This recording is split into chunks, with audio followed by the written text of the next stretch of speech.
declaration of intent to vie for presidency of the Republic of Kenya come 2027. Fellow Kenyans, friends and patriots, today I stand before you with humility, courage and great conviction to announce I, Honorable Peter Kalero Salayia, Member of Parliament for Mumias East Constituency, officially declare my intentions to vie for the presidency of the Republic of Kenya in the year 2027 general election. This moment is not about me, it is about you.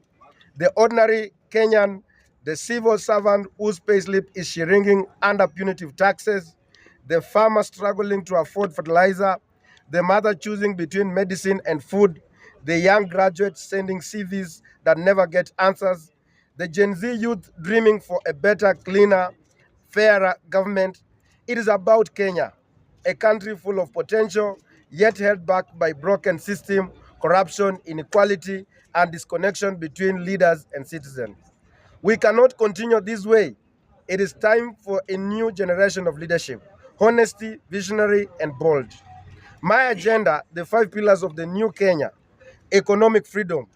That one will include lowering taxes, growing incomes. The burden of the Kenyan worker is unbearable. We must ease it. As the president, I will review and reduce pay, NHIF, and NSSF reduction to protect your hard-earned salary. I will expand the tax base through job creation, not overtaxing the few who are employed.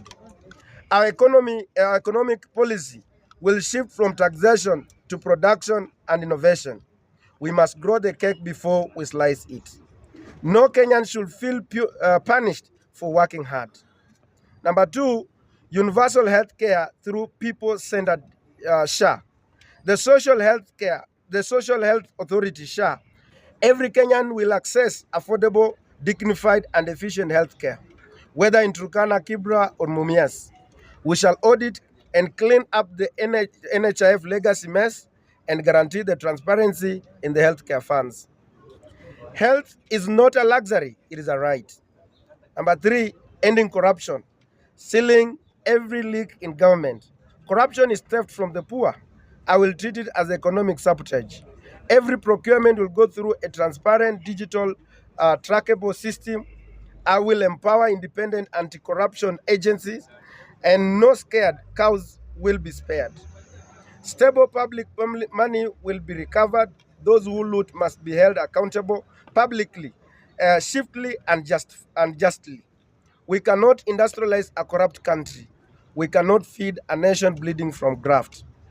Number 4, education, jobs, and dignity for our youth. Education must prepare young people not just to pass exam, but to thrive in a modern economy. We will strengthen TVETs, invest in digital literacy, and equip schools with modern tools. I will implement a national youth employment guarantee program in agriculture, ICT, and public works. Internships and graduate trainee scheme will be mandatory across government departments and industry. No degree should gather dust. No young dream should die due to hopelessness. Number 5, a new deal for Gen Z governance through freedom and the rule of law. Gen Z is not just the future, they are now. I will form the first ever Gen Z Presidential Advisory Council to embed their voices in every national decision. Freedom of expression, digital rights, and civic space will be protected. Police brutality will end under my watch. The judiciary will be respected. Laws will be applied fairly, regardless of status, tribe, or region. Let Kenya be the place where every youth believes their country works for them, not against them. Fellow Kenyans, I will contest the 2027 election under a new political movement, one that reflects the dreams of a fair, inclusive, forward-looking Kenya. This movement's name and leadership will be unveiled in due course, and it will not be built on the tribal alliance or money power, but on the people power. I invite all Kenyans, especially the youth, the workers, the farmers, the mothers, and the dreamers to work with me. Together, let us make 2027 the year of Kenya's rebirth. Let us turn frustration into hope, despair into opportunity, and anger into action. The time for true transformation is now. God bless Kenya. God bless you. God bless Kenya. Honorable Peter Karua Salayia, Member of Parliament, Mumias East Constituency, 2027 presidential candidate. Thank you so much. Thank Mahesh, thank you for that. And first of all the best for the new journey that you've started. We'd like to know, you've never mentioned this, that maybe you wanna vie for presidential seat. Umekuwa ukisema kwa utarudi tu kama MP. But we want to know what pushed you to, of course umeshatusomea manifesto hapa. Kitu kikubwa kabisa kimefanya ukaamua now let me vie for 2027 presidential seat. First of all, because we are not seeing the issues that the Gen Z or the young generation, because first of all, you know that the future of a nation belongs to the young people. And the young people of this country, they are worried about their future because they are worried about the 30 years from now, 40 years from now, because the systems are not working and the people who are occupying the system, they are not of goodwill or not working with utmost good faith in order to ensure that, because you remember that in the Kibaki leadership, there was 2030 vision 2030. But we are not seeing the leadership that is looking hard there. But we are looking at people who are self-centered and looking at the people who want, because everybody is saying that Ruto must go. Then who should replace Ruto if it's not Peter Salayia? Because the Kenyans want, or the young people want, a leader who is transparent, who wants his honesty, and who is ready to abide by the rule of law. And that is why I've been looking at the people who want to replace him. And then I say that they are not working. Remember, Peter Salayia has been just like a week or 2 weeks ago, I've been able to traverse the entire Western Kenya. We are now going for another tour of Nyamira, of Kisii, of Nyanza, coastal region, the northeastern, the eastern, and then the Mount Kenya, and then the Rift Valley. And because we've also seen that as much as we embrace from where we come from, the tribal, whatever, but the youth, the young people, are not interested about the who come, because at the end of the day, when these people get the opposition, it is about them. It's not about the other people or the entire community. It's about the few cronies, the few friends. And that is what now the young people, in their, what they want is the fairness in their CVs, fairness in their whatever, in whatever they do. And this is what has really made me to come out and say that as a young person, because by 2027 I'll be turning 35 years old. So which means that I'll be in a threshold to hold a constitutional role of being the president of the Republic of Kenya. Remember the countries like Burkina Faso, people like Kina Traore, they are young people. And you see that the darling of the Africans, because they want their country to be self-sustainable. And that is why you see people like in Obama, people who took when at the, because when I take the president at this early age, I know I still have like about, maybe by God's grace, I want to get to around 90 or 100 years by God's grace. So which means that I have to live with these people and I have to maintain the legacy that will enable me to live good in happiness with these people. But these people, the older generation, they don't care. They think about few years remaining, by God's grace, okay, we are not praying for anyone, whatever. And that is what has really prompted me. And I'm a leader who is who knows how to balance leadership. There is time for fun, there is time for leadership, there is time to provide way, and all those things. And all those qualities I do have. I'm a graduate from the Egerton University, and I did Bachelor of Commerce, Banking and Finance. And I also worked as a banker.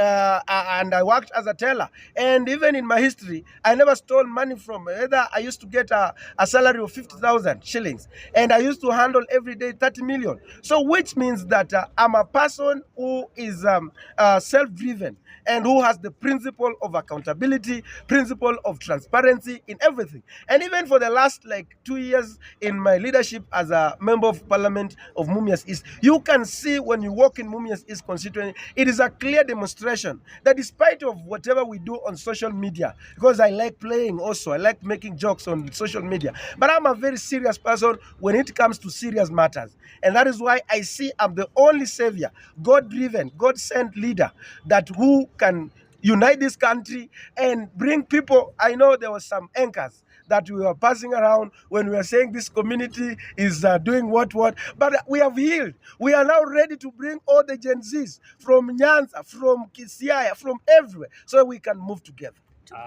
Maybe Honorable Salayia, thank you so much for telling us your intentions. We have had two issues in this country, independence of institutions. I think kuna venye institutions zingine ziko compromised. You have been in bunge. What can you say about that? Is it part of, or is it a priority in your manifesto that Yes, institutions have to be free? part of my key manifesto is to respect the independent bodies. And one of the key reasons why this country is suffering is because the independence of these agencies, government agencies, they have failed. And that's why they cannot do what they're supposed to be doing. And if I'm the president of the Republic of Kenya, I will allow the parliament to do their work. And I will not allow the parliament to come to the state house. I'll be like the king, will be just like, because I will not allow even the parliamentary grouping in the state house. It will be like a simple, the father of everybody, whether it's the opposition, whether it's in the government, the supporting the government. We will all, they will be all my children. I'm just saying, I'm not my children, but I'm just saying because of the virtue of being the presidency. And I will allow the judiciary to do their work. And it will make my work easy. If I allow judiciary to work, I allow the parliament to work, I allow the senate to work, I allow the public prosecution to work, I allow all the DCI to do their work, I allow everything to do, I will be enjoying my leadership when I sleep, because I know every institution is doing what they're supposed to be doing. Finally, there has been an issue of debts. Yes. As it stands, tuko na about 11 trillion in debts as a country. What is your focus? How are you going to focus on that? And precisely, maybe hii imekuwa a policy issue that people are supposed to sit down, discuss before they borrow. But as it stands, it looks like it is dominated in a way that somebody can just wake up, take a loan, ama recommend a loan has to be taken.